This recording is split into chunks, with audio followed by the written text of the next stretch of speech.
Bombo International News.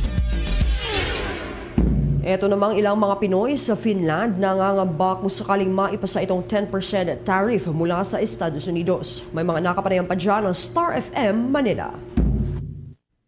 Nangangamba ang ilang mga Pinoy sa Finland kung sakaling maipasa ang 10% tariff na ipapataw ng Estados Unidos sa kanilang bansa sa unang araw ng Pebrero. Ito ay matapos i-anunsyo ni US President Donald Trump doong Sabado ang balak niyang pagbili sa Greenland para sa US security. Sakali mang hindi magkaroon ng agreement hanggang June 1, ay maaari pang tumaas ang taripa hanggang 25%. Bukod sa Finland, kabilang sa 8 European countries na maaapektuhan ng tariff increase ay ang Denmark, France, Germany, the Netherlands, Norway, Sweden at ang United Kingdom. Sa exclusive interview naman ng Star FM Manila kay Angelo Ibarra, 3 taon ng Filipino nurse sa Finland, ibinahagi niya ang pangamba at posibleng magiging epekto nito sa kanilang propesyon sakaling matuloy man ang pagtaas ng taripa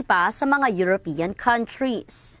Isa sa mga general effect ng tariffs, pag yung economy namin dito sa Finland bumagsak, so magbabawas ng mga employee yan, maraming mga unemployed na mag-apply for benefits. Tapos yun, syempre mas lalong isasak-dry nila yung pera ng Finland. Yung ibang company gusto nila makatipid, maghahanap sila ng mga employee na mas mababa yung offer. So gagawin ng company, mas pipiliin nila yun. As kami dito, kahit matagal na kami dito, malaki yung chance na pwede kaming mawala ng work. Kasi recently nga lang pagka yung Finland talagang nag-suffer yung economy nila, mawala na rin yung mga benefits. Tapos yung mga nandito, may work ka man o wala, pwede ka mapauwi ng Pilipinas. Buong industry naman talaga maapektuhan kasi Finland, more on wood products, furnitures, sa paper, isa sa mga number 1 producers. Pag pinatawan ng mataas na tariff ng US yung Finland, sobrang magmamahal yung presyo sa US to the point na hindi na siya mabibili. Siguro we're hoping for the best pa rin. Kami mga Filipino dito, lalo na kami mag-asawa, we keep on praying pa rin. We're still believing na mararesolve lahat sa mga kababayan natin. Kung may mag-anak kayo dito sa Finland, huwag kayo mag-alala kasi so far we're doing okay naman and the government is supporting us naman. Yan ang report mula rito sa himpilan ng 102.7 Star FM Manila. Nag-uulat Star DJ Kimi Gora, and this is